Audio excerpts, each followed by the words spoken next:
नमस्कार भाई दोस्तों। अमृतपाल सिंह के चुनाव लड़ने के पीछे आखिरकार है कौन, ये बताओ पहले तो। क्योंकि अमृतपाल तो भारतीय कॉन्स्टिट्यूंसी के अंदर विश्वास नहीं रखता था। उसके जो बयान थे वो विश्वास नहीं रखता था।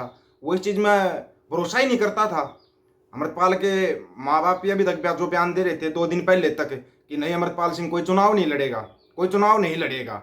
फिर अमृतपाल सिंह के माता पिता उनसे मिलने के लिए वहां पे गए, डिब्रूगढ़ गए, उनके पिताजी और उनके चाचा जी। तो उनके पिताजी का खुद का बयान है कि हमारे को नहीं मिलने दिया गया और चुनाव के लिए तो बातचीत होने नहीं दी गई। अब वही उनके माता पिता प्रेस कॉन्फ्रेंस करके बकायदा कह रहे हैं कि अमृतपाल सिंह चुनाव लड़ेगा। उसके बाद जो भी उसके विरोधी थे, चाहे वो बादल परिवार है, मजीठिया है, अलाना है, फलाना है, वो सब उसके लिए वोट मांगने लगे। ये है तो बड़े आश्चर्यजनक बात है। वैसे अच्छी बात है अगर ऐसा बदलाव हो रहा तो, लेकिन ऐसा बदलाव जब अचानक होता है ना, तो उसके ऊपर भी ना थोड़ा निगाह दूसरे टाइप से रखो कि अचानक से बदलाव हुआ कैसे। अमृतपाल विश्वास नहीं करता था, अब अमृतपाल विश्वास करता है भारतीय कॉन्स्टिट्यूंसी में, तो बाहर निकल के वो किस टाइप के बयान देगा। जिन बयानों पे अमृतपाल की एक हवा बनी थी। और अब अगर कोई हमारे से पूछे ना भाई अमृतपाल क्यों अच्छा लगता था, भाई वो खालसा वहीर चला रहा था, बच्चों को नशा छुड़वा रहा था, गुरु के नजदीक लगा रहा था, हमारी ये पसंद थी। लेकिन 80% आदमी जो उससे जुड़े थे, जो उसके वो बयान थे, जिनको कि लोगों ने भड़काऊ बयान बोला था, हालांकि वो भड़काऊ बयान नहीं थे, क्योंकि अगर आप देखोगे तो कल का ही बयान है सिमरनजीत मान साहब का, वही बयान जो अमृतपाल देता था, कल का ही बयान है। लेकिन क्या एनएसए की कार्रवाई होगी? नहीं होगी, क्योंकि एमपी है, वो मेंबर ऑफ पार्लियामेंट है, नहीं हो सकती। बोल सकते हैं, बोलने की आजादी है हमारे देश के अंदर, लेकिन जब तक अमृतपाल के पास कोई पावर नहीं थी, वो बोलिया तो वो बोलने की आजादी नहीं थी। कुछ समझे आप या नहीं समझे, पहले तो ये बताओ। ये है क्या, क्या चीज है, क्या नहीं है जो बादल परिवार इतना वो कर रहा है। अभी एक पार्टी और खड़ी हो रही है चुनाव में पंजाब के अंदर, किसान पार्टी है, वो भी खड़ी हो रही है। कमाल की बात यह है कि वो किसान पार्टी के जो नेता थे, कल तक अमृतपाल का विरोध कर रहे थे, वो भी खंडूर साहब से अपना कैंडिडेट नहीं उतार रहे हैं। अच्छी बात है। अगर कोई पूछे ना तो ये एक अच्छी बात है, एक अच्छा मतलब कि वो दिखा, उदाहरण दिया जा रहा है, उदाहरण दिया जा रहा है अच्छा। लेकिन फिर ये बताओ कि जो भगवंत मान ने बोला था कि वो 13 की 13 सीटें जीतेंगे, उसका क्या होगा? वो बताओ उसका क्या होगा? वो शोले फिल्म डायलॉग नहीं है, तेरा क्या होगा कालिया, तो तेरा क्या होगा रोबोटिया। अब रोबोट का क्या होगा फिर? अगर तेरा ये जीत ली, फिर अगले चुनाव में फिर सुपड़ा साफ कर दिया, फिर इसका क्या होगा? ये कहां पे जाकर बयानबाजी करेगा? कमाल की बात तो ये है कि अभी तक भगवंत मान का कोई बयान नहीं आया है। एनएसए के तहत है, भगवंत मान तेरा ही बयान था कि देश के लिए सबसे बड़ा खतरा है अमृतपाल।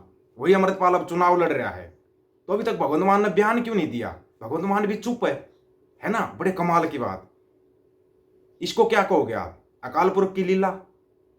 आपके शब्दों में क्या कहोगे? अगर हमारे से कोई पूछे तो हाँ भाई, है अकाल पुरख की लीला है ये, जो लीला दिखाई जा रही है सबके सामने, सबकी आंखों के सामने सब कुछ है। ना बीजेपी विरोध कर रही है, ना आरएसएस विरोध कर रही है। सबसे बड़ी बात तो है ना, वो गंजे पंजे टकले पकले है ना जो पंजाब के अंदर रहते हैं यार, वो कोई बयान नहीं दे रहे। यार अमृतपाल चुनाव लड़ रहा है, उनको तो बयानबाजी करनी चाहिए, उनको बयानबाजी करनी चाहिए। अगर अमृतपाल चुनाव लड़ता है और जीतता है, लड़ेगा तो जीतेगा, क्योंकि जो लड़ेगा वो जीतेगा, और सिंह लड़ेगा तो सिंह तो जीतेगा भाई। अगर कोई हमारे से पूछता है तो सिंह लड़ेगा तो सिंह जीतेगा। लेकिन अभी आपको जो बातें बताने वाले हैं ना, वो बड़ी, आपको ये लगेगा कि भाई ये दीपक फौजी बोलता किस टाइप पे है। हम जो बोलते हैं ना, ठोक के बोलते हैं, सच बोलते हैं। भगवान करे, वाहे गुरु अकाल पुरख करे, अमृतपाल चुनाव लड़े, चुनाव जीत जाए और वो बाहर आ जाए, और तब मौका मिला तो भाई अमृतपाल वो एक सवाल, अपना सवाल पूछेंगे, गारंटीड है। वो सवाल पूछेंगे और ठोक कर पूछेंगे। ऐसे नहीं कि कोई दबाव में या वैसे किसी प्रेशर में पूछेंगे या वैसे पूछेंगे ना, सवाल पूछेंगे भाई। सवाल अपना बाकी है दोस्त, अपना सवाल बाकी है। हमारे से तो हालांकि उम्र में बहुत छोटा है अमृतपाल, उम्र में छोटा है, लेकिन काम अच्छे किए भाई। ये कहेंगे काम अच्छे किए थे, बच्चों का नशा छुड़वाना, भाई खालसा वही चलाना, गुरु के नज़दीक लगाना। आज भी बहुत वीडियो देखे थे हमने, बहुत सी औरतें रो रही थी कि मेरा बच्चा नशे की गर्त में चला गया था, उसका नशा छुड़वा दिया था। ये चीज़ें अच्छी की है। हाँ, दलजीत कलसी तो अपना दोस्त है भाई, बिल्कुल ठोक के कहते हैं। उससे तो अपने भाई जैसे संबंध थे, अपने साथ लाइव भी किया था। दलजीत कलसी के ऊपर बहुत ज़्यादा गलत लगाया गया है, जो एनएसए लगाया गया है ना, क्योंकि वो एक फिल्म लाइन में बंदा था, उसको इन चीज़ों से कोई मतलब भी नहीं था, उसका कभी कोई बयान भी नहीं था। सबसे बड़ी बात ये थी, उसका बयान भी नहीं था। जो दलजीत कलसी का और हमारा वीडियो है ना, दलजीत कलसी का और मेरा जो वीडियो है, आप वो वीडियो देख लो, उसमें दलजीत कलसी बिल्कुल साफ शब्दों में कह रहा है, बोला दीपक भाई हम चीज़ों में विश्वास रखते हैं, कॉन्स्टिट्यूंसी में भी हर चीज़ में विश्वास रखते हैं, लेकिन ये पत्रकार हमारे मुंह से गलत चीज़ निकलवा देते हैं। कुछ समझ में आया? आएगा, अमृतपाल के समझ में आएगा निकलने के बाद। समझ में आएगा। जब आया था तभी बोल रहा था कि ये ना, ये माइक लेके जो मुंह के आगे माइक लगाते हैं ना, ये जानबूझ के मुंह से कुछ ना कुछ निकलवाते हैं, इनसे बचना। जीत जाते हो, बड़ी अच्छी बात है। आप देख लो ना, खुद सिमरनजीत मान 1999 में इतिहास बनाकर जीत गए थे, उसके बाद कभी जीत पाए? नहीं जीत पाए। क्यों? क्योंकि ये भांड मंडिया और इसके दलाल है ना, इन दलालों ने अपना खेल खेल दिया, इन्होंने अपना खेल खेल दिया। उस खेल से बचना, उस खेल से बचना। जो ये माइक उठाकर घूमते हैं ना, ये सबसे खतरनाक खेल खेलते हैं। आप आज है ना, आपको बता रहे हैं बिल्कुल क्लियर कट, ये सबसे खतरनाक खेल खेलते हैं। मानसा क्षेत्र के अंदर लोगों ने सर्वे किया, बहुत से लोगों ने, भांड मंडिया को नहीं बोलेंगे हम, उन्होंने सर्वे किया कि भाई अगर अमृतपाल निर्दलीय चुनाव लड़ता तो क्या आप उसके साथ खड़े होगे? बिल्कुल 99.99%, 0.01% मैंने वो निकाले हैं जो चिंटू मिंटू पना जिनके दिमाग के अंदर आ जाता। नहीं तो ना 100% रिकॉर्ड है मानसा के क्षेत्र का, मानसा क्षेत्र का 100% रिकॉर्ड है।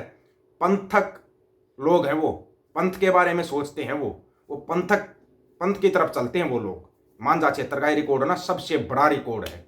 इस रिकॉर्ड को कोई नहीं तोड़ सकता, ना कोई पोती मोती लहर तोड़ सकती है, ना कोई मंडियों के दलाल तोड़ सकते हैं उनको।